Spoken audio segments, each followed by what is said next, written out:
Hello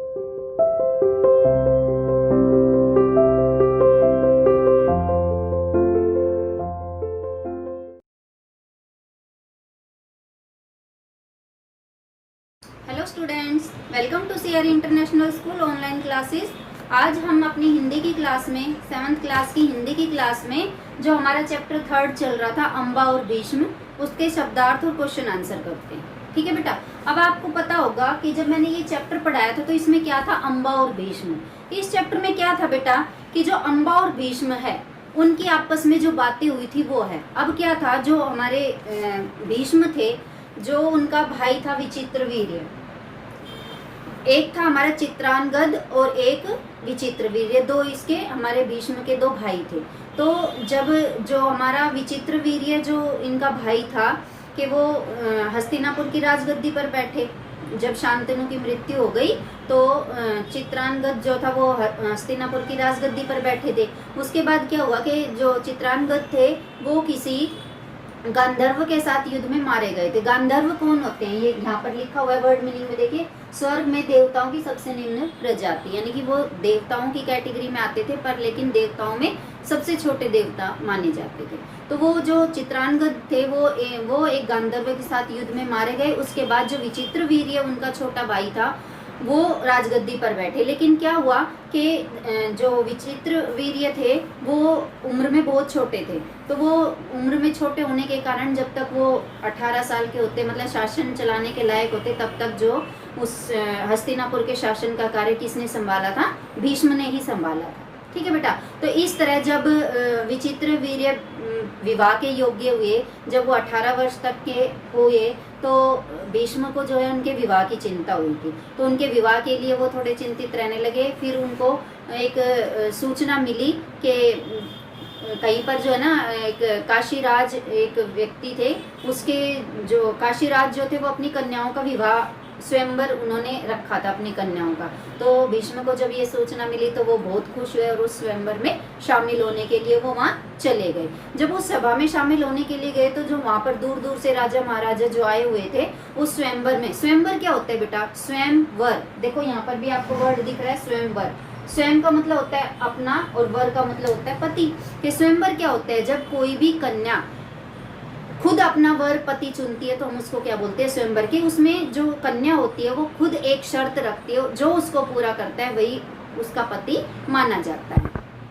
ठीक है बेटा, उसके बाद क्या होता है कि उस स्वयंवर में भाग लेने के लिए भीष्म चले गए। तो जो वहाँ पर राजा महाराजा थे, वहाँ पर क्या था कि सभी राजाओं महाराजाओं को ये पता था कि भीष्म ने जो है प्रतिज्ञा की है कि वो आजीवन जो है ब्रह्मचारी रहेंगे, विवाह नहीं करेंगे।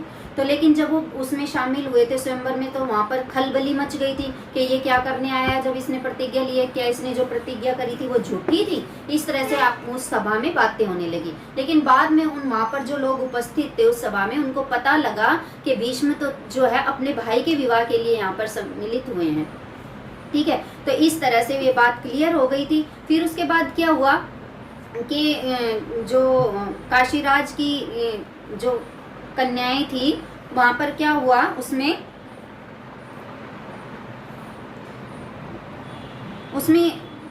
ये मतलब जब उन्होंने स्वयंवर में भाग लिया तो वहां पर क्या हुआ, कोई एक घटना हो गई थी जिसके कारण भीष्म जो है उन काशीराज की कन्याओं को जो है जबरदस्ती अपने साथ ले गया था। तो जो इस काशीराज की जो कन्या थी, एक कन्या, वो एक शालव नाम के एक व्यक्ति थे, वहाँ पर उसको शालव नाम का एक राजा था, उसको जो है अपना पति मान चुकी थी।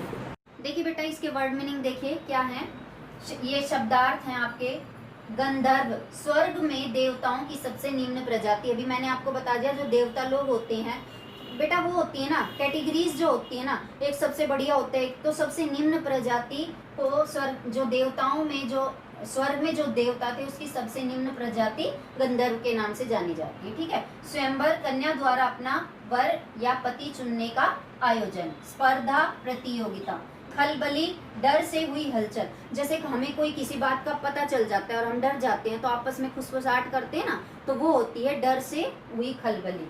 फब्तियां ताने, अवहेलना उपेक्षा, अनुरक्त आसक्त, बलपूर्वक जबरदस्ती, वीरोचित वीर के लिए उचित। ये आपके वर्ड मीनिंग थे। अब हम इसके क्वेश्चन आंसर करते हैं। देखिए बेटा, पहला क्वेश्चन, विचित्र वीर्य को छोटी आयु में ही हस्तिनापुर की राजगद्दी पर क्यों बैठना पड़ा? जैसा कि मैंने अभी आपको इस चैप्टर की स्टोरी रिवाइज कराई है, उसमें क्या था कि जो विचित्र वीर्य था उसका बड़ा भाई जो है युद्ध में मारा गया था, तो ये छोटे थे, छोटी आयु में ही क्यों बैठना पड़ा? देखिए, शांतनु की मृत्यु के बाद उनका बड़ा पुत्र चित्रानंद राजगद्दी पर बैठा। शांतनु के पुत्र था चित्रानंद और विचित्रवीर्य, परंतु वह भी एक गंधर्व के साथ हुए युद्ध में मारा गया। इसी कारण छोटी आयु में विचित्रवीर्य को हस्तिनापुर की राजगद्दी पर बैठना पड़ा। ठीक है। क्वेश्चन नंबर 2 देखिए, भीष्म का काशीराज की सभा में जाने का क्या कारण था? अब मैंने आपको अभी अभी बताया किस लिए गए थे, कि वो जो उनका भाई था विचित्रवीर्य, उनके विवाह के मामले में जो है वो सभा में सम्मिलित होने गए थे। देखिए, काशीराज ने अपनी पुत्रियों के लिए स्वयंवर का आयोजन किया था। भीष्म को अपने छोटे भाई विचित्रवीर्य के विवाह की चिंता थी, अतः काशीराज की कन्याओं के साथ विचित्रवीर्य का विवाह कराने की इच्छा ही उनके काशीराज की सभा में जाने का कारण था।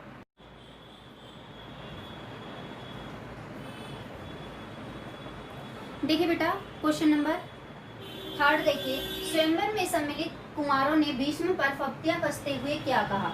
मतलब कि क्या था इसमें, जब भीष्म उस स्वयंवर में भाग लेने के लिए गए थे तो वहां पर जो और राजा आए हुए थे, राजकुमार जो आए हुए थे, उन्होंने उन पर क्या ताने कसे थे, वो आंसर हमें देना है। देखिए, स्वयंवर में सम्मिलित कुमारों ने भीष्म पर फब्तियां कसते हुए कहा था कि बेशक भरतवंशी भीष्म बड़े बुद्धिमान और विद्वान है, परंतु इन्हें स्वयंवर से क्या मतलब, इनकी प्रतिज्ञा का क्या हुआ? जीवन भर ब्रह्मचारी रहने की इन्होंने जो प्रतिज्ञा की थी, क्या वह झूठी थी? अब इसमें क्या था कि सभी को वहां पर जो स्वयंवर में भाग लेने के लिए कुमार आए हुए थे, कुमार क्या होता है, जिनका विवाह नहीं होता, जो नौजवान होते हैं, जो अविवाहित होते हैं, उनको कुमार बोला जाता है। ठीक है बेटा, तो जो वो थे वो क्या, उनको सभी को पता था कि ये जो भीष्म है ये तो ब्रह्मचारी रहने की प्रतिज्ञा कर चुके हैं, फिर ये यहाँ पर क्यों आए? तो इस तरह से उन पर उन्होंने ताने कसे थे। ठीक है बेटा। क्वेश्चन नंबर 4 देखिए, अम्बा कौन थी, वह किससे विवाह करना चाहती थी? अब अम्बा काशीराज की बड़ी पुत्री थी, वह शोभ देश के राजा शालव से विवाह करना चाहती थी। ठीक है। क्वेश्चन नंबर 5, शालव ने अम्बा के साथ विवाह करने से क्यों मना कर दिया? देखिए बेटा, जब ये जो हमारे भीष्म हैं, ये जो काशीराज की कन्याएं थी, इन्होंने भीष्म को नजरअंदाज कर दिया था, इनको इग्नोर कर दिया था, तो इनको गुस्सा आया, तो इन्होंने वहाँ पर जो योद्धा राजकुमार जो आए के सभी के साथ युद्ध करके और इनकी तीनों पुत्रियों को जबरदस्ती हस्तिनापुर ले गए थे। तो जब जो शालव थे उनसे भी विवाह किया था, किसने किया था? भीष्म ने किया था। तो भीष्म उसको जीत कर उन कन्याओं को ले गए थे, लेकिन बाद में जब भीष्म ने ही उसको शालव के पास भेजा कि जा, तू उसको पति मान चुकी है तो वहाँ जा, तो वो वहाँ गई, तो उन्होंने उसके साथ विवाह करने से इसलिए मना कर दिया था क्योंकि भीष्म के द्वारा उनका अपमान हुआ। ठीक है बेटा, ये आपके 5 क्वेश्चन है। हम अब करते हैं क्वेश्चन नंबर 6।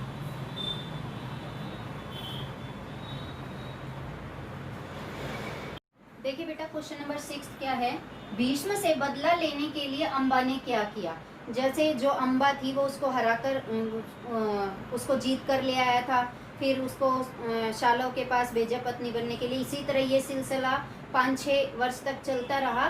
जो अम्बा थी वो कई बार शालव के पास जाकर विनती की कि मुझे पत्नी स्वीकार कर लो, लेकिन वो कई बार उस विनती करने पर भी नहीं माना। उसके बाद उसने ऋषियों से, राजाओं से, कईयों से उसने प्रार्थना की कि भीष्म से मैं बदला लेना चाहती हूँ, मेरी सहायता करो, लेकिन सभी ने जो है कोई भी उसकी सहायता नहीं कर पाया।